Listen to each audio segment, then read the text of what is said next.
Welcome to my channel. एक बार पुनः आपका यूट्यूब चैनल पर स्वागत करता हूं और अपने ज्ञान रूपी गंगा से आपको पुष्पित और पल्वित करने का प्रयास करता हूं। आज पुनः एक नया टॉपिक लेकर मैं आया हूं जिसका संबंध कहीं ना कहीं मुस्लिम विवाह से है और जिस टॉपिक का नाम है मुस्लिम विवाह विच्छेद यानी डिसोल्यूशन ऑफ मुस्लिम मैरिज या डिवोर्स। इससे पहले मैंने 2 वीडियो बना रखा है, आप तक संप्रेषित कर रखा है। 2 वीडियो पर लेक्चर हो चुका है मुस्लिम विवाह से संबंधित। पहला है मुस्लिम विवाह उसके प्रकार और दूसरा जो वीडियो बनाया वो है डॉर से संबंधित, मेहर से। और तीसरा जो वीडियो बना रहा हूं, जिस टॉपिक पे लेक्चर दे रहा हूं आज, जिस टॉपिक पे आपको जो टॉपिक लेकर आज आया हूं वो है मुस्लिम विवाह विच्छेद। हम इसके अंतर्गत इन सभी बातों को जानने का प्रयास करेंगे कि मुस्लिम विवाह में विच्छेद क्यों होता है, कैसे होता है, क्या उचित है, क्या अनुचित है, सामान्य अर्थ क्या होता है विच्छेद का, डिसोल्यूशन का, डिवोर्स का, तलाक का क्या अर्थ होता है,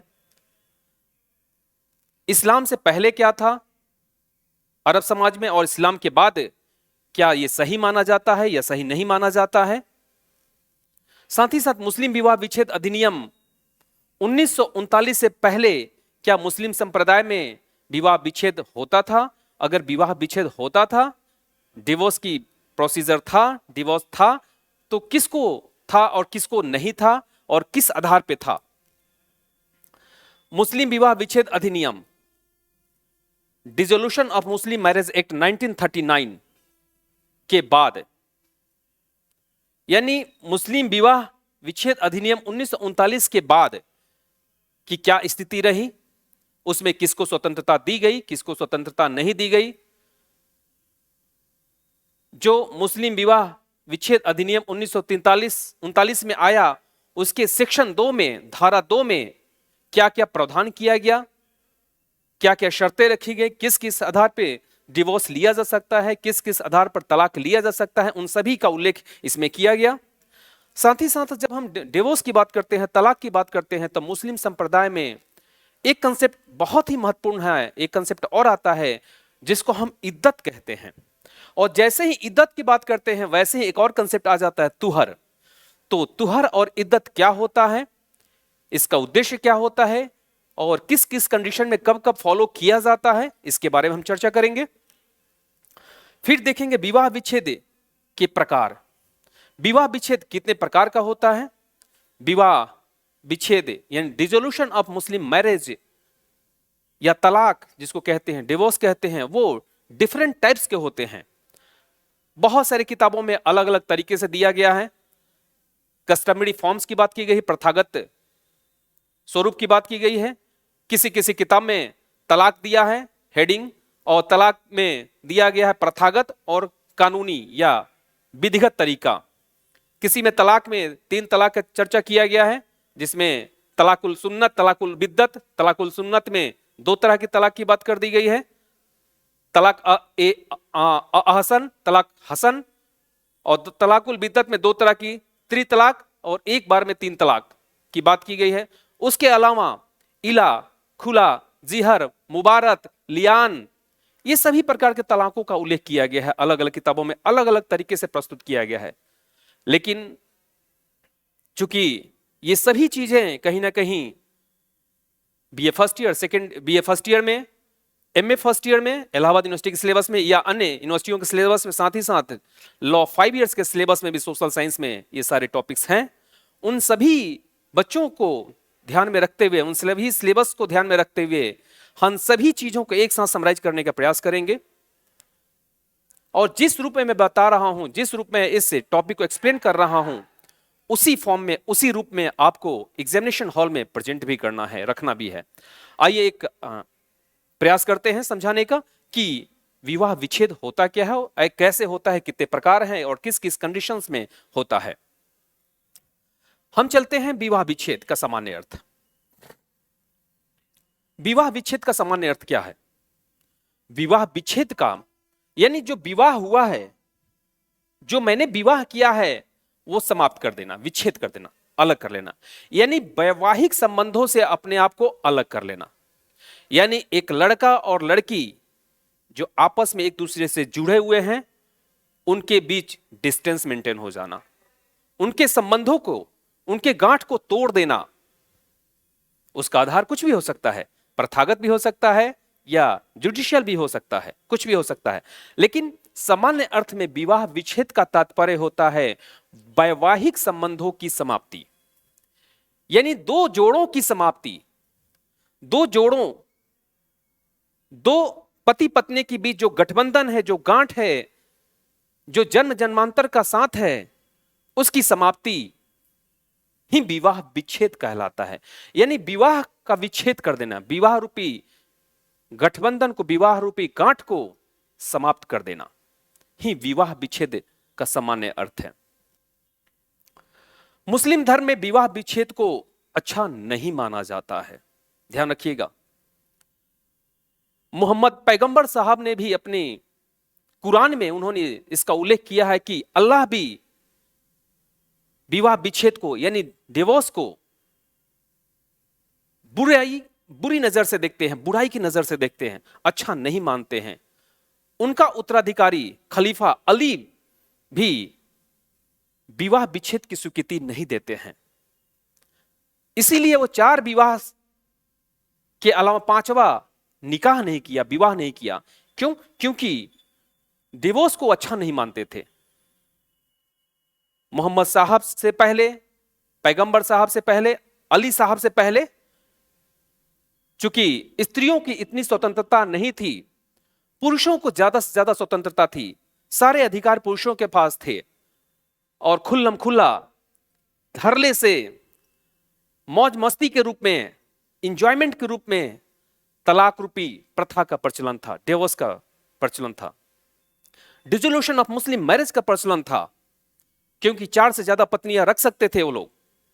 जब मन किया किसी को डिवोर्स दे दिया, चाहे स्त्री हो या ना हो सामने, चाहे वो नशे की हालत में हो, चाहे मस्ती के मूड में हो, चाहे वो लिखित फॉर्म में हो, चाहे अलिखित फॉर्म में हो, जब चाहे, जब जहां चाहे वहां मौखिक रूप से या लिखित फॉर्म में या सिंबॉलिक फॉर्म में या किसी रिप्रेजेंटेटिव के द्वारा हमने तलाक रूपी कथन के द्वारा विवाह रूपी गठबंधन को समाप्त कर दिया।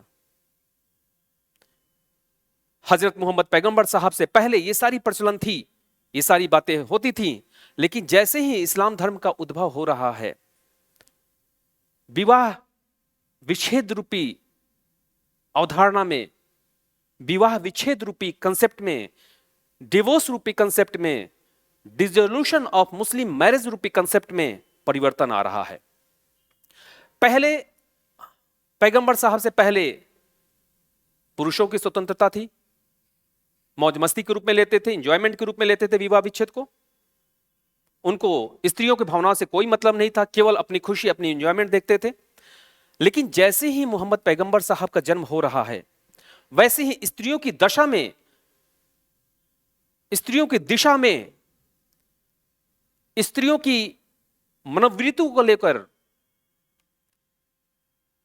स्त्रियों का विशेष ध्यान रखा जाने लगा, उनकी भावनाओं को ध्यान रखा जाने लगा। और पैगंबर साहब का यह संदेश आने लगा, अली साहब का यह संदेश आने लगा कि विवाह विच्छेद रूपी अवधारणा एक कुरीतियां हैं, समाज के लिए एक बुराई है, अल्लाह इसको पसंद नहीं करते हैं, अल्लाह इसको बुरा मानते हैं, क्योंकि पैगंबर साहब उनके दूत थे। इस तरह की अवधारणा, इस तरह की बातें होने लगी। अर्थात फिर भी इसका मतलब यह नहीं है कि विवाह विच्छेद का प्रचलन ही समाप्त हो गया। विवाह विच्छेद का प्रचलन उसके बाद हुआ, लेकिन उसके कुछ कंडीशंस होने लगे। पहले क्या था? बिना पर्पज का, बिना मर्जी का, जब चाहे जहां चाहे तलाक दे देते थे, डिवोर्स दे देते थे, स्त्री को छोड़ देते थे। लेकिन इस्लाम धर्म के उद्भव के बाद इसमें थोड़ा परिवर्तन हुआ, इसके स्वरूप में परिवर्तन हुआ। इस्लाम धर्म के उद्भव के बाद भी ऐसा नहीं कि स्त्रियों को तुरंत अधिकार दे दिया गया डिवोर्स लेने का। उस समय भी पुरुषों का ही अधिकार था, पुरुषों के पास अथॉरिटी थी। पुरुष स्वच्छंद थे कि जब चाहे तब हम स्त्री को छोड़ सकते हैं, डिवोर्स दे सकते हैं, चाहे तो स्वयं तलाक शब्द का उच्चारण करके या किसी के द्वारा करके या फोन से या पत्र के द्वारा, किसी भी माध्यम से, चाहे नशे की हालत में हो चाहे बिना नशे की हालत में हो, लेकिन स्वतंत्र होना चाहिए। स्वतंत्र रूप से अगर किसी भी स्त्री के सामने तलाक रूपी शब्द का प्रयोग कोई पुरुष करता था तो विवाह रूपी संगठन, विवाह रूपी संस्था की समाप्ति हो जाती थी। आज भी वो प्रचलन है। मुस्लिम विवाह विच्छेद अधिनियम 1939 से पहले, जैसा कि मैंने कहा कि विवाह विच्छेद का मतलब होता है वैवाहिक संबंधों की समाप्ति। मुस्लिम धर्म में शरीयत अधिनियम, शरीयत एक्ट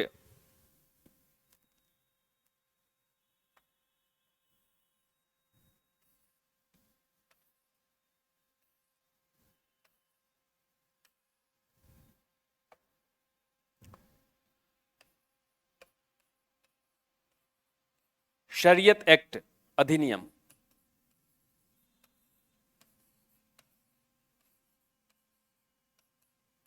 1937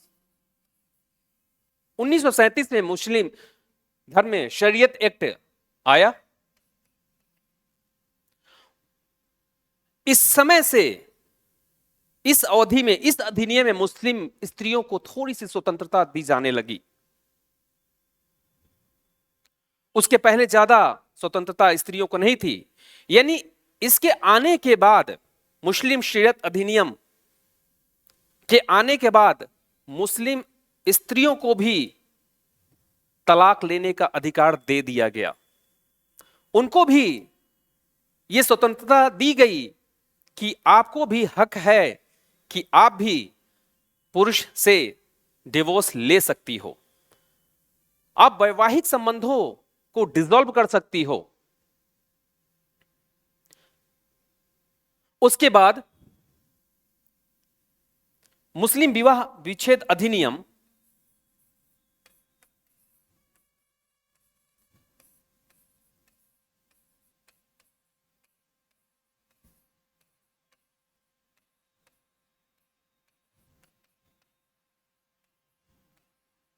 अधिनियम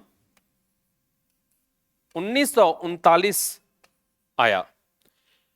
मुस्लिम dissolution of Muslim marriage act 1939 आया। 1939 में मुस्लिम विवाह विच्छेद अधिनियम लागू हुआ और उसमें एक सेक्शन है धारा 2। धारा 2 यहां भी है।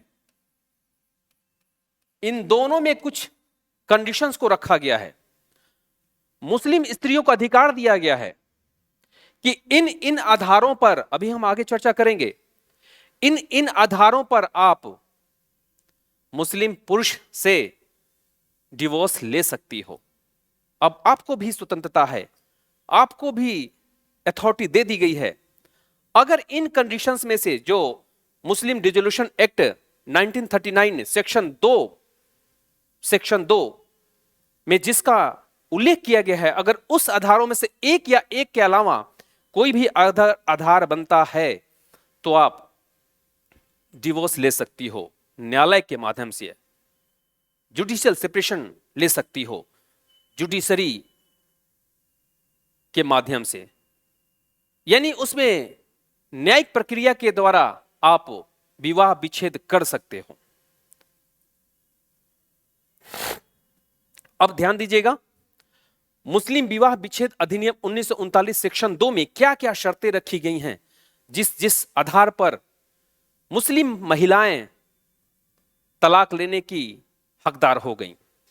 उसमें 9 कंडीशंस की बात की गई है, 9 बातों का उल्लेख किया गया है।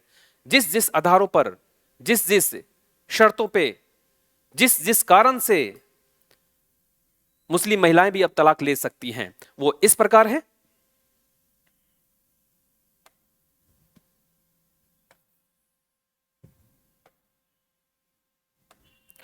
ध्यान रखिएगा, पहला,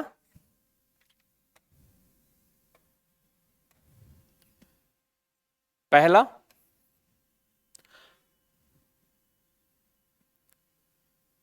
4 वर्ष से अगर किसी स्त्री की शादी हो गई है और 4 वर्ष से उसका पति लापता हो, कोई अता पता नहीं है कि कहां है, यानी पहला हो गया 4 वर्षों से लापता,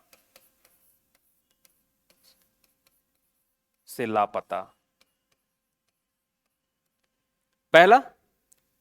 दूसरा है,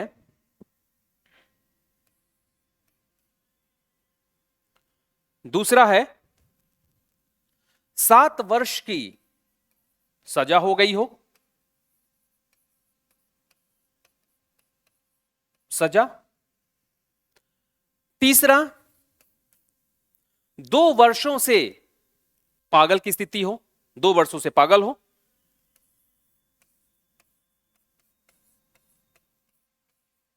से पागल हो।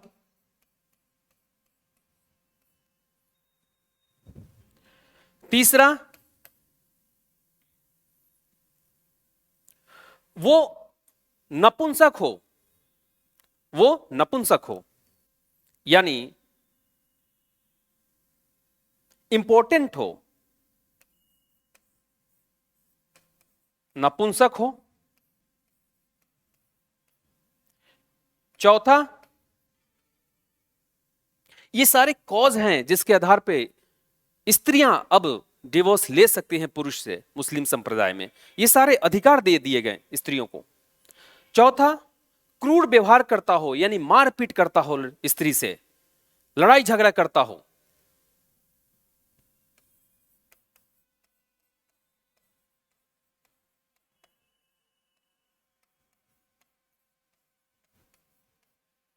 पांचवा, 2 वर्ष से स्त्री का ठीक से देखरेख ना कर पाता हो, उसका मेंटेनेंस करने में असफल हो, मेंटेनेंस करने 2 वर्षों से देखभाल करने में असफल,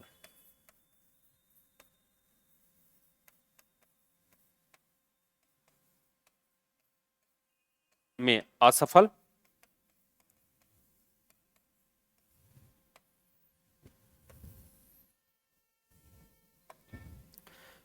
नेक्स्ट,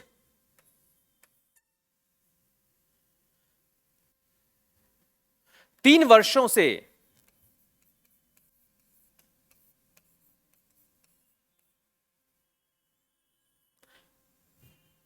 पत्नी का ख्याल नहीं रख पा रहा हो, पारिवारिक लाइफ को अच्छे से नहीं चला पा रहा हो, जिसे इसने निकाह के समय वादा किया था, यानी पारिवारिक लाइफ को 3 वर्षों से अच्छे से नहीं चला पा रहा हो।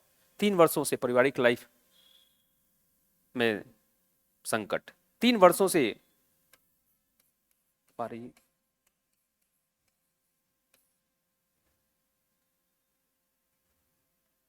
संकट, यानी ये सारे क्या हैं, उसके कारण हैं। इन सभी कारणों के आधार पर 7वां, अगर कोई लड़की 15 वर्ष से कम की अवस्था की है, 15 वर्ष से कम,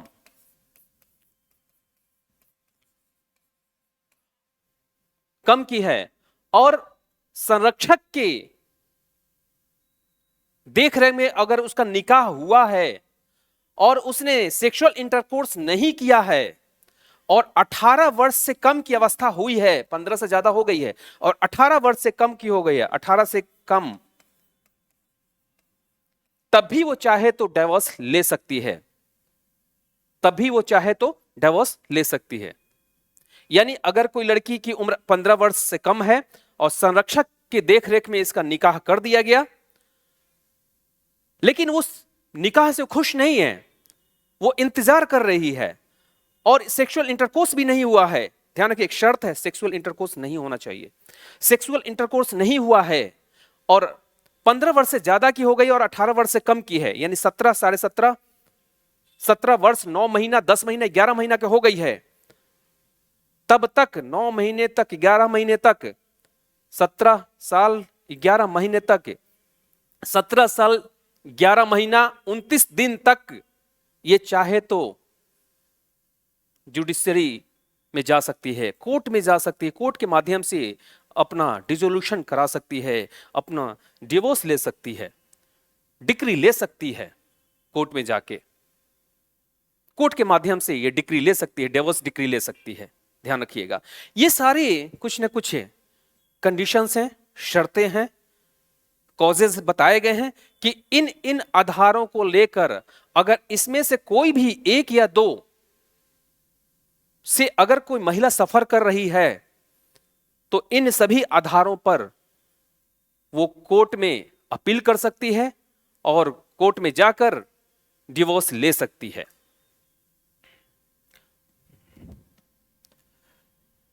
अब आगे देखिए,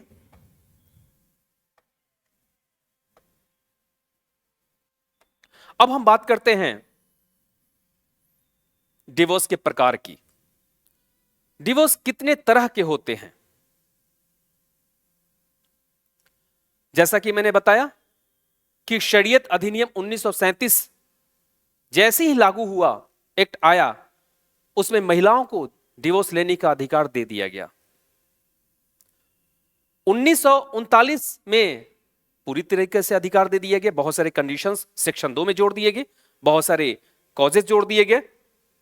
लेकिन 1939 से पहले महिलाएं 2-3 आधार पर डिवोर्स लेती थी। 2 ही 3 तरह के डिवोर्स का प्रचलन था। 2 तरह का मुख्यतः प्रचलन देखने को मिला। पहला जो था वो नपुंसकता के आधार पे, इंपॉर्टेंट के आधार पे, नपुंसकता के आधार पे, और दूसरा जो था वो लियान रूपी डिवोर्स देखने को मिला, यानी फॉल्स चार्ज ऑफ एडल्ट्री, लियान रूपी डिवोर्स देखने को मिला। 2 ही तरह के, एक नपुंसकता और दूसरा लियान के आधार पे, यानी फॉल्स चार्ज ऑफ एडल्ट्री। 2 ही आधार पर डिवोर्स लेने की, डिवोर्स का अधिकार, तलाक का अधिकार महिलाओं को दिया गया था। लेकिन जैसे ही 1939 से एक्ट आ रहा है, dissolution of Muslim marriage act 1939 section 2 जैसे ही आया, वैसे ही और भी अधिकार महिलाओं को दे दिया गया। अब हम एक एक कर पहले बात करेंगे, लेकिन मुस्लिम संप्रदाय में मुस्लिम डिवोर्स की प्रकार का उल्लेख करने से पहले हम तुहर और इद्दत के बारे में आपको बताना चाह रहे हैं। आइए हम एक एक कर, तुहर क्या होता है, क्योंकि जैसे ही हम तलाक की बात करेंगे वैसे ही हर जगह तुहर की बात आएगी और इद्दत की बात आएगी। तुहर क्या होता है, कब होता है, कैसे होता है, इद्दत क्या होता है और कब कब इसको लागू किया जाएगा और कैसे लागू होगा, ये देखिए। तुहर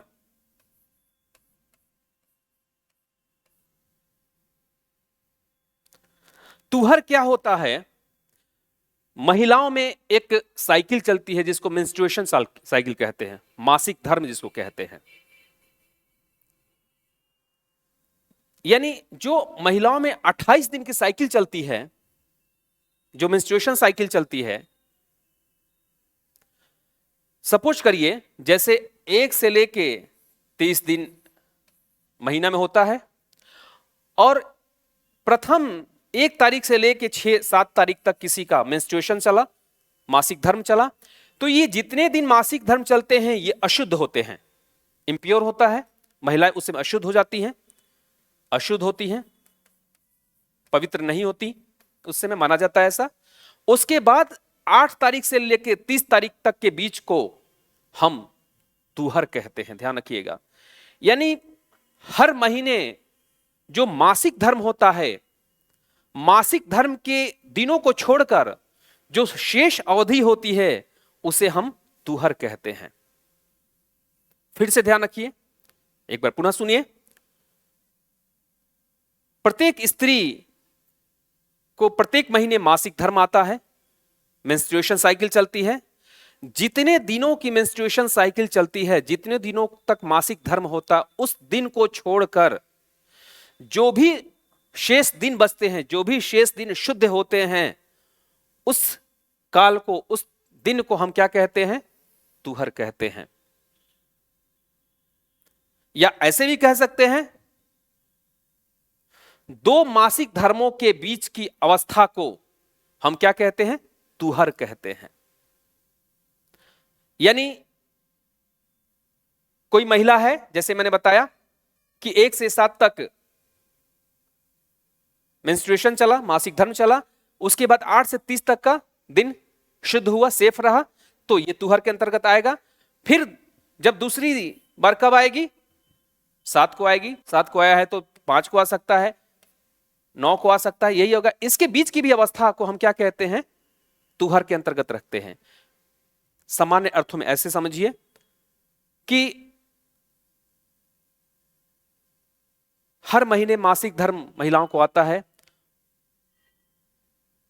जितने दिन मासिक धर्म आता है, उस मासिक धर्म को, यानी जितने दिन वो अशुद्ध रहती हैं, अपवित्र रहती हैं, उस दिन को छोड़कर जो शेष दिन बचता है, उन सभी दिनों को हम क्या कहते हैं? तुहर कहते हैं। ध्यान रखिएगा।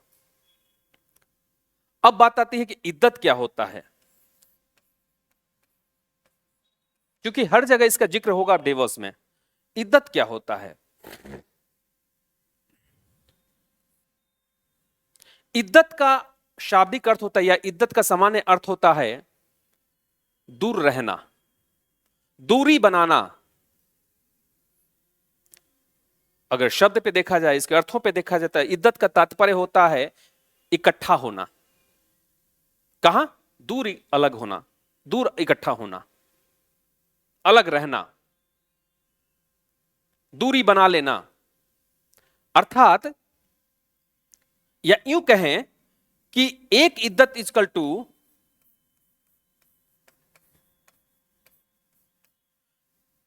3 से 4 तुहर। यानी हर महीने तुहर आता है, हर मासिक धर्म के समय तुहर होगा, हर महीने मेंस्ट्रुएशन होगा, हर महीने जो शेष बचता है वो तुहर कहलाता है। यानी 3 या 4 महीने को, या 3 से 4 तुहर को हम एक इद्दत कहते हैं। ध्यान रखिएगा, एक इद्दत कहते हैं। और इद्दत का सामान्य मतलब होता है दूरी बनाना, दूर रहना। यह कंसेप्ट बार बार आएगा, तो सामान्य अर्थ इसका समझिए कि इद्दत का मतलब होता है 3 से 4 तुहर का समय। 3 से 4 तुहर का समय यानी 3 से 4 महीना, ऐसे समझ लीजिए, को हम क्या कहते हैं? एक तुहर कहते हैं। एक इद्दत कहते हैं। और एक महीने को क्या कहते हैं? तुहर कहते हैं। लेकिन उसमें ध्यान रखा जाता है कि जो मेंस्ट्रुएशन साइकिल चलती है, मासिक धर्म चलता है, उस दिन को काउंट नहीं किया जाता है, वो अपवित्र होता है, अशुद्ध होता है। यानी जो अशुद्ध दिन वाला है, अशुद्ध को छोड़ के जो शेष दिन बचते हैं, वो तुहर उसको कहते हैं। अब हम आगे की चर्चा करेंगे। अब हम बात करते हैं मुस्लिम विवाह में डिवोर्स का types, dissolution of types in Muslim marriage. मुस्लिम संप्रदाय में कितने तरह के तलाक हो सकते हैं?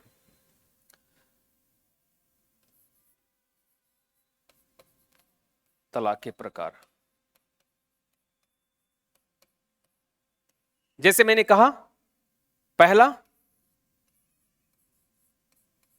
तलाक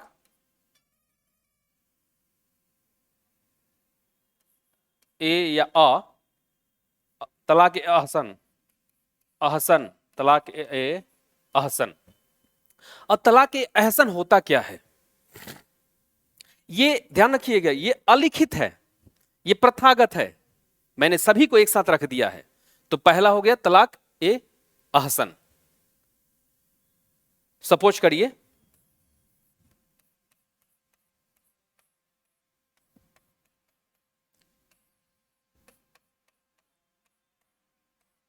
चार्ट चित्र के माध्यम से आपको समझाने का प्रयास करता हूं।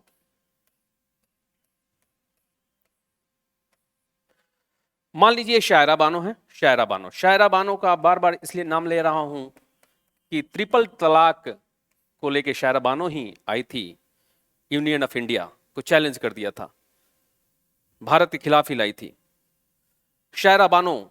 और ये हैं अहमद,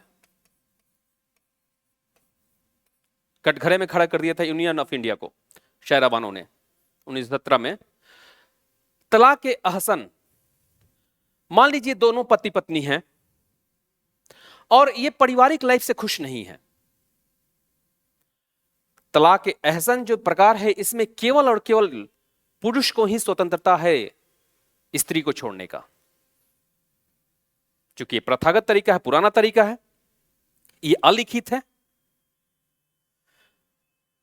तो अहमद अपनी पत्नी से खुश नहीं है, परेशान हो गए हैं शादी के बाद। तो इन्होंने क्या कहा अपनी पत्नी से कि मैं आपसे अब तलाक लेना चाहता हूं, मैं तुमसे तलाक लेना चाहता हूं। ऐसा नहीं कि तलाक तलाक तलाक शब्द का उच्चारण होगा, ध्यान रखिएगा, शब्द बोलना पड़ेगा। मैं तुझसे तलाक लेता हूं, मैं तुमसे तलाक ले रहा हूं, ऐसे शब्दों का उच्चारण करते हैं। ध्यान रखिएगा, अहमद अपनी शायरा बानो से कहते हैं कि मैं बहुत दुखी हो गया हूं, अब मैं तुमसे तलाक लेना चाहता हूं या ले रहा हूं। और एक तुहर तक, यानी पहली तुहर में, ध्यान रखिएगा, पहली तुहर के समय, यानी मैंने तुहर बताया कि जब लड़की का मेंस्ट्रुएशन चलता है तो जितने दिन मेंस्ट्रुएशन चलता है उसको छोड़ के बाकी जो शेष दिन रहते हैं, जो पवित्र दिन होते हैं, वो तुहर के श्रेणी में आता है। जब तुहर के समय अहमद अपनी पत्नी से कहते हैं कि मैं तुमसे तलाक लेता हूं, एक बार तलाक का उच्चारण करते हैं तुहर के समय और एक इद्दत तक इंतजार करते हैं। ध्यान रखिएगा, एक इद्दत, एक इद्दत। इद्दत का मतलब मैंने समझाया कि 3 या 4 तुहर का समय, एक इद्दत तक इंतजार करते हैं, यानी 3 से 4 महीना तक इंतजार करते हैं, 3 से 4 महीना। इस पीरियड में शबनम अलग रहेंगी, अहमद अलग रहेंगे। इस ड्यूरेशन को देने के पीछे मकसद है, कोई कारण है। अब वह कौन सा कारण है, क्या कारण है भाई? उसके पीछे यह कारण है कि इस ड्यूरेशन में हो सकता है कि किसी के बहकावे में अहमद आ गए हों, शराब की नशे में अगर बोल दिए हों, गुस्से में बोल दिए हों और बाद में इनको रियलाइज हो जाता हो या रियलाइज हो रहा हो, तो इस ड्यूरेशन में आके ये क्षमा मांग ले, या 3 से 4 महीने के बीच आपस में फिर एक साथ रहकर और इंटरकोर्स कर लें। इस इद्दत की अवधि में अगर आपस में ये शबनम और अहमद इंटरकोर्स स्थापित कर लेते हैं या अपनी बात को वापस ले लेते हैं, तब तो डिवोर्स नहीं होगा। ध्यान रखिएगा, डिवोर्स नहीं होगा। लेकिन अगर उस पीरियड में तुहर के समय अहमद शायरा बानो से कहते हैं कि मैं तुमसे तलाक लेता हूं और 3 से 4 महीने तक दूर रहते हैं इनसे, यानी एक इद्दत की अवधि पार कर लेते हैं, पूरा कर लेते हैं, तो ऐसे तलाक को, यानी तब इन दोनों के बीच विवाह विच्छेद हो जाएगा, यानी वैवाहिक संबंध समाप्त हो जाएगा। और ऐसे वैवाहिक संबंध के प्रकार को, ऐसे वैवाहिक संबंधों के प्रक्रिया को हम तलाक ए अहसन कहते हैं। ध्यान रखिएगा, तलाक ए अहसन। फिर से सुने, जब कोई पुरुष अपनी स्त्री से तुहर के समय एक बार तलाक का उच्चारण करता है, चाहे वो नशे की हालत में हो या किसी के द्वारा करा दिया जाए या गुस्से में हो, कोई दबाव नहीं होना चाहिए। ध्यान रखना, ये नहीं कि पता चला कि अहमद को आपने क्या दिया, बंदूक के नोक पर रख दिया, अगर बोल नहीं तो मार देंगे, ये नहीं चलेगा। दबाव में नहीं होना चाहिए, ब्लैकमेलिंग के द्वारा नहीं होना चाहिए। अगर स्वतंत्र है, कोई प्रेशर नहीं है, नशे की हालत में है, चलेगा, दारू पी लिया, टकीला पी लिया, पौआ पी लिया, सब चलेगा। या फोन से भी बोल दिया, या कोई रिप्रेजेंटेटिव आके इसका कह दिया, उसका दोस्त कह दिया कि आपके शौहर ने कहा है कि आपसे वो तलाक लेते हैं, तभी मान्य होगा। या रिटन फॉर्म में दे दिया, तभी मैसेज कर दिया, तभी मान्य होगा। अहमद यानी कोई लड़का जब कोई पति अपनी बेगम से तुहर के समय, मैं बार बार कह रहा हूं तुहर के समय अगर एक बार मैं तुमसे तलाक लेना चाहता हूं या ले रहा हूं का उच्चारण कर दे और एक इद्दत यानी 3 से 4 महीने तक आपस में कोई इंटरकोर्स स्थापित ना करे, तो उसके फलस्वरूप इन दोनों के बीच स्थापित वैवाहिक संबंध समाप्त हो जाता है। और ऐसे इस प्रक्रिया से जो वैवाहिक संबंध समाप्त किया जाता है, इसे हम क्या कहते हैं? तलाक अहसन। अब दूसरी बात करते हैं।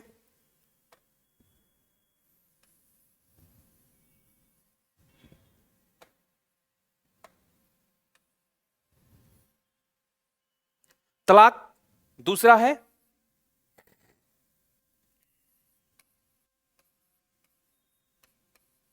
तलाक हसन।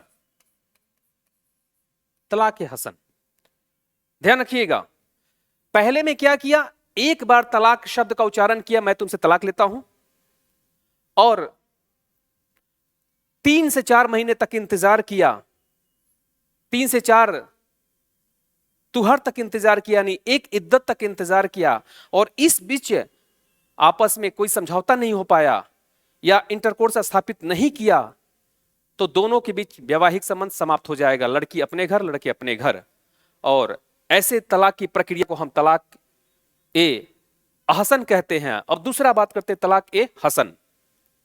सपोज करिए लड़का लड़की दोनों आपस में खुश नहीं है, अहमद भी अलग रहना चाहते हैं और शबनम शायरा बानो भी रहना चाहती है।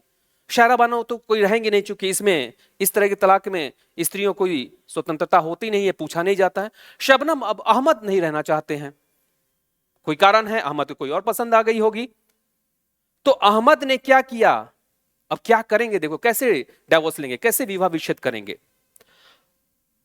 अहमद क्या करेंगे, हर तुहर यानी हर मतलब 3 तुहरों पर 3 बार, यानी हर एक महीने पहला तुहर मैं तुमसे तलाक लेता हूं, मैं तुमसे तलाक लेता हूं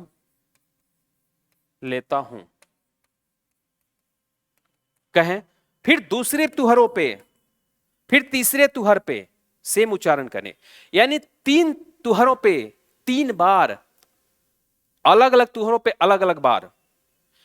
पहले तुहर पे मैं तुमसे तलाक लेता हूं, फिर 30 दिन ये वेट किया, फिर दूसरी तुहर आया, फिर मैं तुमसे तलाक लेता हूं, फिर दूसरी तुहर आया, फिर मैं तुमसे तलाक लेता हूं। और इन 3 तुहरों पे आपस में कोई इंटरकोर्स स्थापित नहीं कर रहे हैं, कोई संबंध स्थापित नहीं कर रहे हैं, तो दोनों के बीच स्थापित वैवाहिक संबंध समाप्त हो जाएगा। और ऐसे इस विधि से जब हम वैवाहिक संबंध समाप्त करते हैं, तो इसे हम तलाक ए हसन कहते हैं। यानी 3 तुहरों पे अलग अलग बार, अलग अलग तुहरों पे अलग अलग शब्द का जब उच्चारण करके हम विवाह रूपी संबंध को समाप्त करते हैं, तो ऐसे तलाक को तलाक ए हसन कहते हैं। ध्यान रखिएगा, तलाक ए हसन कहते हैं। अब बात आइए तीसरी की बात करते हैं।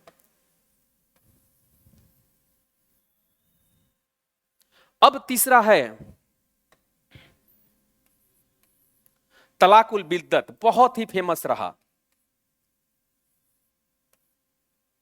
तलाक उल बिद्दत, तलाकुल बिद्दत, ये मीडिया में, न्यूज़पेपर में, पूरे भारत में, पूरे विश्व में बहुत हाईलाइट रहा। ये जो ट्रिपल तलाक जिसको कहते हैं, त्रितलाक जिसको कहते हैं, त्रितलाक, ट्रिपल तलाक।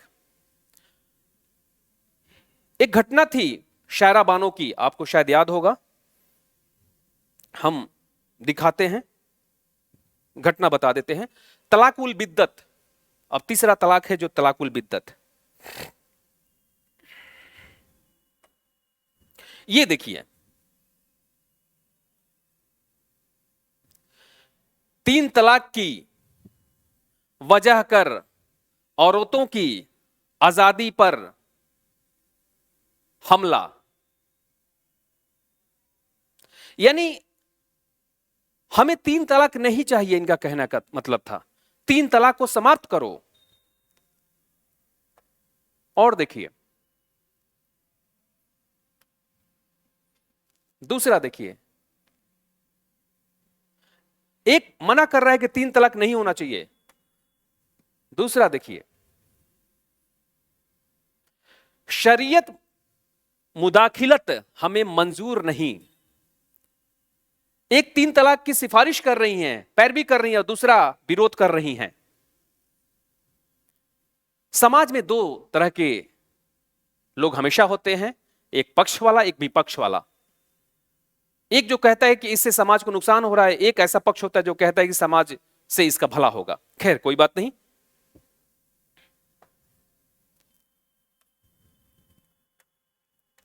हम बात इनकी करते हैं।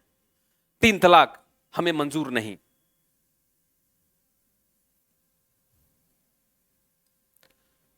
यानी ट्रिपल तलाक जो है, यानी तलाक उल बिद्दत जो है, ऐसा कहा गया कि ये, इसका उल्लेख कुरान में नहीं है, इसको समाप्त कर देना चाहिए।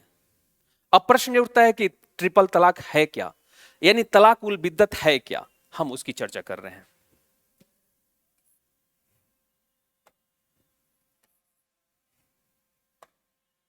तलाक उल बिद्दत, तलाक उल बिद्दत, ध्यान रखिएगा तलाक उल बिद्दत क्या होता है। जब कोई पुरुष अपनी बेगम से, अपनी स्त्री से किसी भी तुहर के समय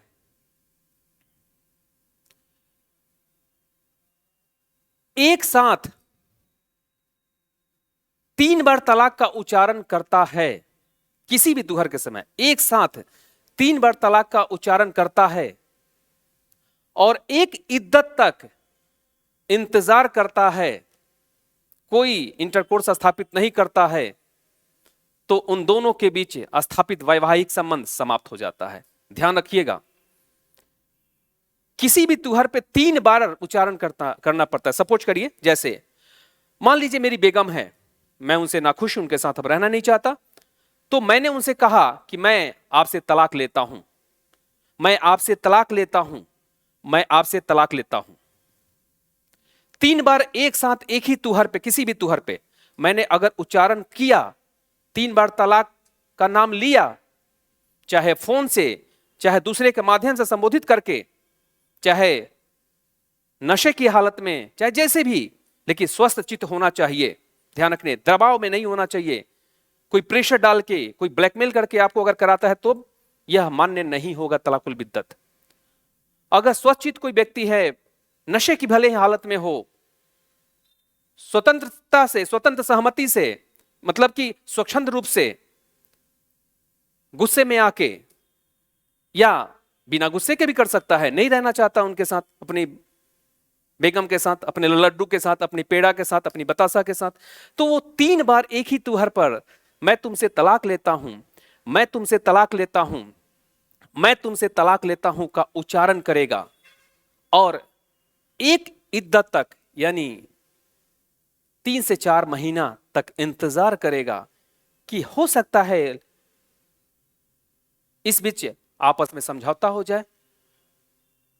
यह समय इसलिए दिया जाता है कि कभी कभी आदमी गुस्से में बोल देता है, जोश में आके कह देता है, किसी के चढ़ावे में कह देता है, तो हो सकता है इतना समय दे दिया जाए कि हो सकता है प्रायश्चित कर ले, पश्चाताप हो बाद में और आपस में फिर साथ रहने लगे, गिल्टी हो जाए, इंटरकोर्स कर ले। अगर इस ड्यूरेशन में 3 महीने तक, 3 से 4 महीने तक, इद्दत की अवधि तक कोई इंटरकोर्स स्थापित नहीं करते हैं तो वैवाहिक संबंध समाप्त हो जाता है। और इस प्रकार से वैवाहिक संबंध समाप्त जब किया जाता है तो उसे तलाक उल बिद्दत कहते हैं। इसका खूब विरोध किया गया, ध्यान रखिएगा। मोहम्मद पैगंबर साहब भी इसके पक्षधर नहीं हैं। मोहम्मद पैगंबर साहब के बाद इस तरह का प्रचलन आया। कहीं ना कहीं अबू बकर और उनके जो खलीफा थे, दूसरे खलीफा, प्रथम और दूसरे खलीफा सुन्नी संप्रदाय से संबंधित, उस काल में इसका प्रचलन था, लेकिन 12वीं शताब्दी में इसका प्रचलन शुरुआत हुई। शरीयत में भी इसका कहीं ना कहीं जिक्र है। तो शायरा बानो एक बेगम थी, शायरा बानो एक स्त्री थी, उनके पति से कुछ विवाद हो गया और उनका पति ने 3 बार तलाक का उच्चारण करके तलाक दे दिया, विवाह विच्छेद समाप्त कर दिया। वो कोर्ट चली गई और कोर्ट में इंडिया को ही चैलेंज कर दी, यूनियन ऑफ इंडिया को रख दिया। एक पक्ष यूनियन ऑफ इंडिया को बनाया और खुद दूसरी थी, यानी शायरा बानो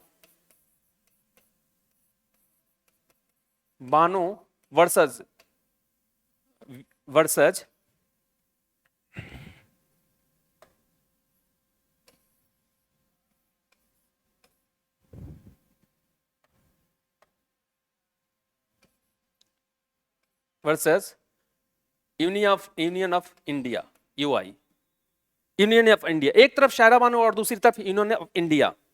चूंकि अब सरकार की बात हो गई तो सबसे बड़ी बेंच होनी चाहिए, यानी 5 जजों की बेंच बैठी, जजों की, इसके डेप्थ में मैं नहीं जाऊंगा, जजों की बेंच बैठी और 3/2 मत से इसको खारिज कर दिया गया, तलाकुल बिद्दत को समाप्त कर दिया गया और कहा गया कि यह गलत है। 2 जज पक्ष में थे कि नहीं नहीं, हम चूंकि ये धर्म का मामला है, आर्टिकल 25 के मामला है, स्वतंत्रता के की अधिकार की बात है, हम इसमें कोई दखल नहीं दे सकते हैं, ये सरकार का काम है, जुडिशरी का काम नहीं है। ये 2 कह के भाग खड़े हुए, हट गए। हम नाम किसी का नहीं ले रहे हैं जज का। और 3 जज ऐसे थे जिसमें से एक मुस्लिम भी थे, इन 5 में से एक मुस्लिम संप्रदाय से थे, चूंकि मुस्लिम से संबंधित बात थी। 3 जजों ने कहा कि नहीं, ये गलत है। आर्टिकल 13 और आर्टिकल 14 का उल्लेख किया गया इसमें और कहा गया कि यह गलत है और इस प्रकार 3/2 मत से तलाकुल बिद्दत को गलत साबित किया गया, गलत सिद्ध किया गया। और कहा गया कि अगर कोई तलाकुल बिद्दत के द्वारा किसी स्त्री को तलाक देता है, विवाह संबंध विच्छेद करता है, तो वो अगर स्त्री कोर्ट में आ जाती है, न्यायालय के शरण में जाती है, पुलिस के शरण में जाती है, तो उस व्यक्ति को सजा भी होगी और वो तलाक मान्य नहीं होगा। खैर, व्यवहारिक रूप से आज भी प्रचलन में है। अब हम नेक्स्ट तलाक की बात करेंगे। तीसरा था तलाक उल बिद्दत।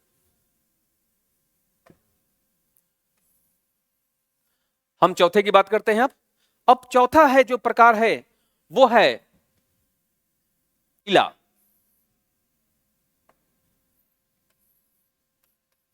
इला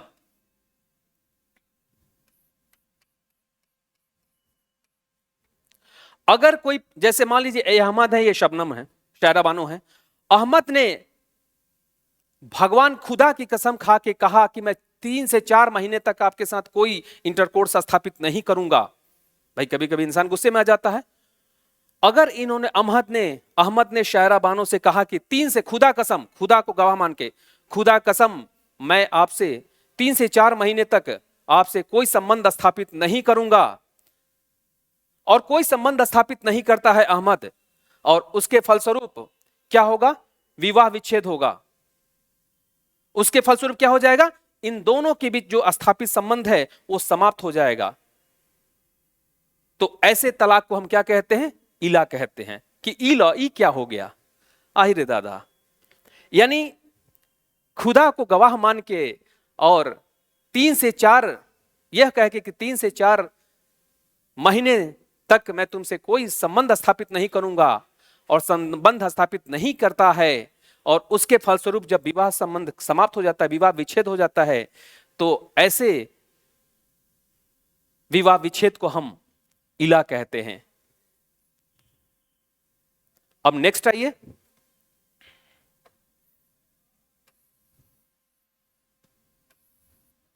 चौथा,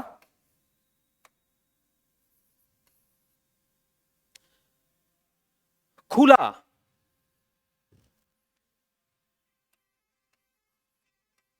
खुला, इला, खुला, इसको हम कहते हैं खुला, KHUL, खुला, या रिडेम्पशन, REDEMPTIO, रिडेम्पशन, इसको रिडेम्पशन भी कहते हैं। खुला, ओपन है, ध्यान रखिएगा। इसमें लड़की को अधिकार मिल गया। लड़की को,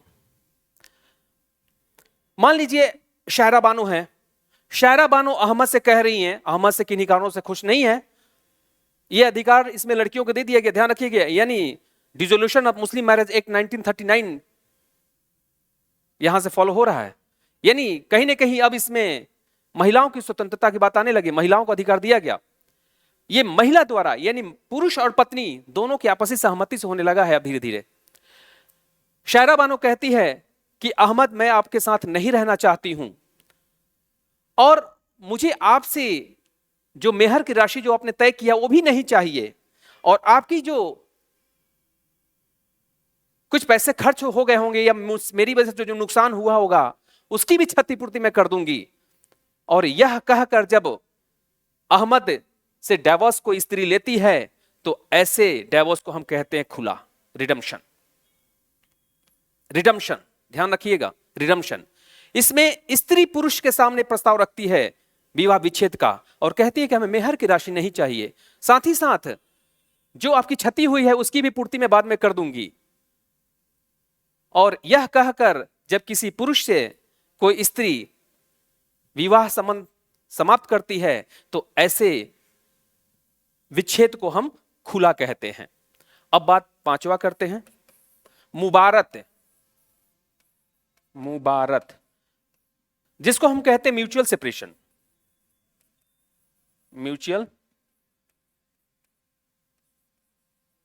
म्यूचुअल सेपरेशन, यानी जब लड़का और लड़की दोनों आपस में सहमति से एक दूसरे से अलग होते हैं। ध्यान रखिएगा, लड़का अहमद भी खुश नहीं है पत्नी से, और पत्नी भी खुश नहीं है पति से। जब दोनों की आपस की सहमति से आपस में दोनों बात करते हैं कि अब हम दोनों एक साथ नहीं रह सकते हैं, तो लड़का भी कहता ठीक है भाई तुम भी अलग हो जाओ, लड़की कहते ठीक है हम भी अलग हो जाए। दोनों आपस में समझौता करके एक दूसरे से वैवाहिक संबंध समाप्त करते हैं, विच्छेद करते हैं। तो ऐसे प्रक्रिया को, ऐसे विवाह विच्छेद के प्रकार को हम क्या कहते हैं? मुबारत। बधाई हो भाई, मुबारक हो, मुबारक। म्यूचुअल सेपरेशन से होता है, जब वैवाहिक संबंध समाप्त किया जाता है तो उसे हम मुबारत कहते हैं। अब हम नेक्स्ट जो तलाक का प्रकार है, जिहर,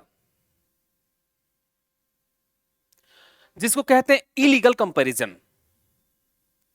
इलीगल कंपैरिजन मतलब कि हम ऐसी व्यक्ति से तुलना कर रहे हैं जिसे नहीं करना चाहिए। ध्यान रखिएगा, मुस्लिम संप्रदाय में कुछ ऐसे संबंधी हैं जिसमें निकाह नहीं किया जा सकता, विवाह नहीं किया जा सकता है। यानी जो प्रोहिबिशन की श्रेणी में आता है, प्रोहिबिशन के कैटेगरीज में आता है। जैसे सेम रक्त में मैरिज नहीं कर सकते हैं, सेम दूध में शादी नहीं कर सकते हैं।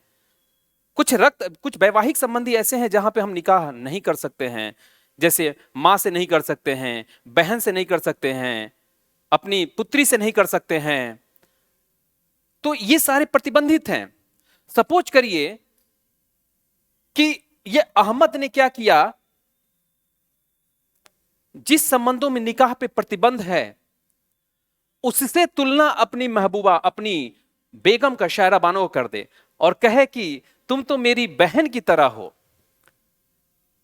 इसका नाम ही है इलीगल कंपैरिजन, यानी जहर उगल रहे हो, इलीगल कंपैरिजन। ये सही तुलना नहीं है। अहमद कहे कि तुम मेरी मां की तरह हो, तुम मेरी बेटी की तरह हो। अगर इस तरह का शब्द का उच्चारण कर रहे हैं, इस तरह से गलत कंपैरिजन किसी से कर रहे हैं, और वो कंपैरिजन ऐसे लोग से कर रहे हैं जिसमें मुस्लिम संप्रदाय में निकाह नहीं संभव है, नहीं हो सकता, तो स्त्री क्या कहेगी कि आपने गलत शब्द बोल दिया है, आप माफी मांगो। अगर पुरुष नहीं माफी मांगता है तो वो महिला कोर्ट की शरण में चली जाएगी और कोर्ट के माध्यम से डिवोर्स ले लेगी, विवाह विच्छेद करा लेगी, विवाह विच्छेद की डिक्री ले लेगी। यानी जब कोई व्यक्ति गलत तरीके से कंपैरिजन अपनी पत्नी से करता है और वो तरीका गलत ऐसे संबंधी से करता है, ऐसे पत्नी के लिए ऐसे शब्द का प्रयोग करता है, ऐसे शब्द ऐसे रिश्ते का प्रयोग करता है जिसमें निकाह संभव नहीं है, तो पत्नी उससे माफी मांगने के लिए कहती है। अगर माफी नहीं मांगता है, पश्चाताप नहीं करता है, तो स्त्री न्यायालय के शरण जाती है और न्यायालय में जाकर वहां से विवाह विच्छेद की डिक्री लेती है, डिवोर्स ले लेती है। और ऐसे विवाह विच्छेद को हम जिहर या इलीगल कंपैरिजन कहते हैं। जब ऐसे संबंधी से तुलना किया जाए जहां पे हम निकाह संभव नहीं है, निकाह नहीं कर सकते हैं, और उसके फलस्वरूप पुरुष जो है पश्चाताप भी नहीं कर रहा है, अपनी गलती भी नहीं मान रहा है, तब स्त्री शायरा बानो क्या करेंगी, कोर्ट में चली जाएंगी और वहां से डिवोर्स ले लेंगी, विवाह संबंध स्थापित नहीं करेंगी, वैवाहिक संबंध समाप्त कर देंगी। दूसरा नेक्स्ट आता है लियान, यानी फॉल्स चार्ज ऑफ एडल्ट्री। कोई पुरुष हो, सपोज करो अहमद हैं और कहते खुदा कसम तुम्हारा संबंध हमारे दोस्त से है, फॉल्स चार्ज ऑफ एडल्ट्री, और स्त्री कह रही है कि नहीं तुम गलत बोल रहे हो, तुम सिद्ध करो, और अहमद सिद्ध भी नहीं कर रहे हैं, और तुम कह रहे हैं कि तुम एडल्ट्री हो, तुम व्यभिचारी हो, तुम्हारे 10 लोगों से संबंध हैं, 10 लोगों से रिश्ते हैं, सबसे संबंध बना के रखी हो, और प्रूफ भी नहीं कर पा रहे हैं स्त्री कहने पे, कि स्त्री कह रही है कि ऐसा आप गलत बोल रहे हैं, ऐसी सी बात नहीं है, आप झूठ बोल रहे हैं, अगर सच्चाई है तो आप सत्य साबित करके दिखाइए कि आप सही कह रहे हैं।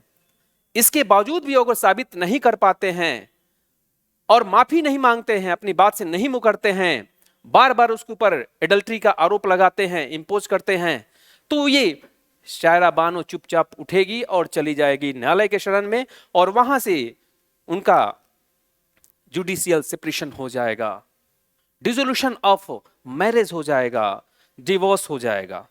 यानी जब कोई पुरुष अपनी पत्नी पर फॉल्स एडल्ट्री का चार्ज लगाए और माफी भी नहीं मांगे और सिद्ध भी नहीं कर पाए, लड़की के बार बार कहने पर भी, तो वो लड़की न्यायालय के शरण में जाके और डिक्री लेती है, वहां से डिवोर्स ले लेती है। तो ऐसे डिवोर्स को हम क्या कहते हैं, लियान कहते हैं, फॉल्स चार्ज ऑफ एडल्ट्री।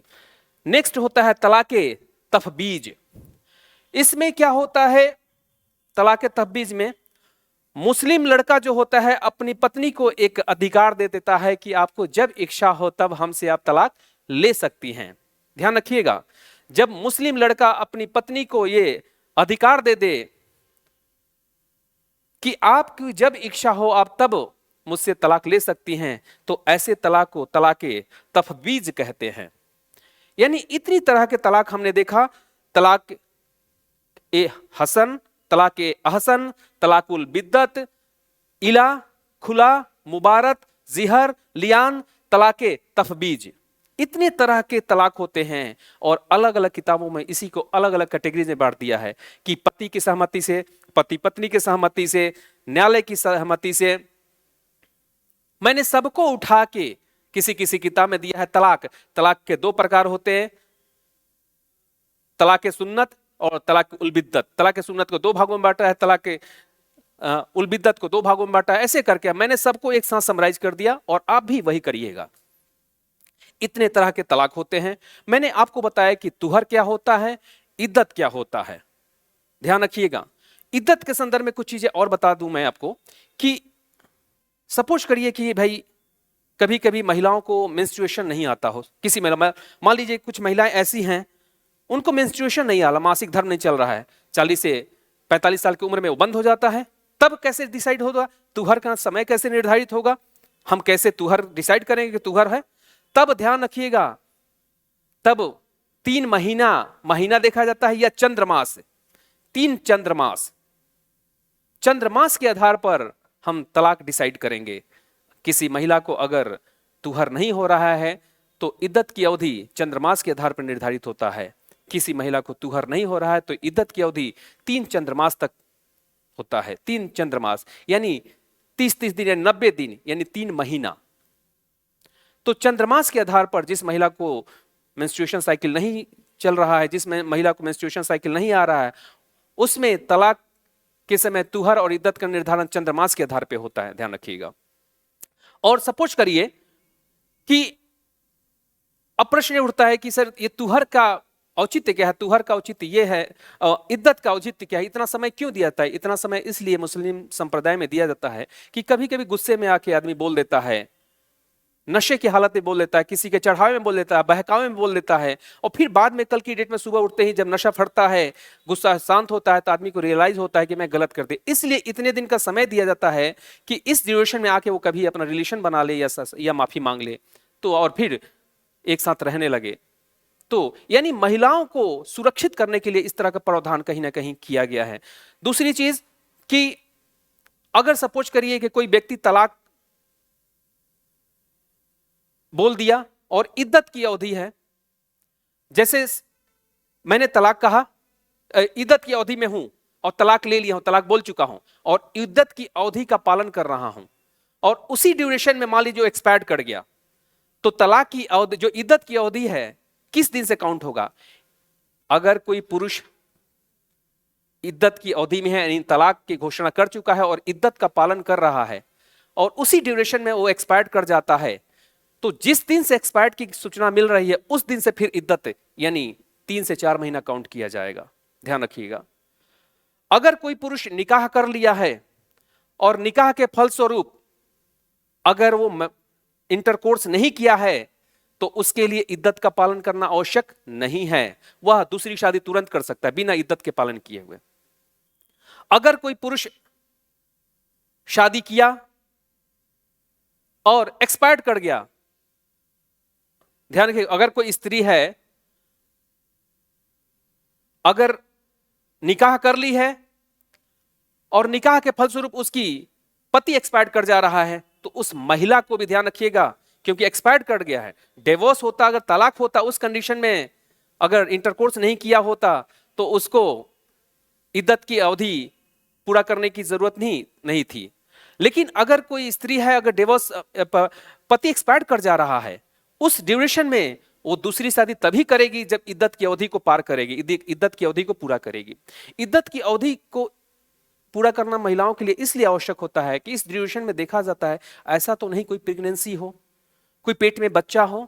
अगर पेट में बच्चा है तो जाहिर सी बात है दूसरा कोई पुरुष कैसे शादी कर लेगा, तो उसको या तो जन्म दीजिए और जन्म के तत्पश्चात उसे निकाह करिए। तो इसलिए इस चीज का विशेष ध्यान रखा जाता है, इद्दत की अवधि का इसीलिए पालन किया जाता है।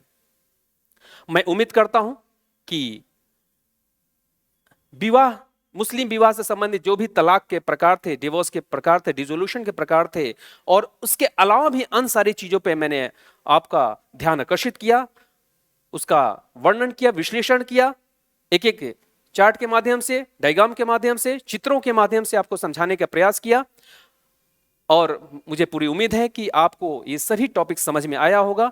अगर अच्छे से ये टॉपिक समझ में आ गया हो तो प्लीज इस वीडियो को YouTube पे लाइक करें, शेयर करें, ज्यादा से ज्यादा सब्सक्राइब करें और कमेंट्स जरूर करें। Thank you very much.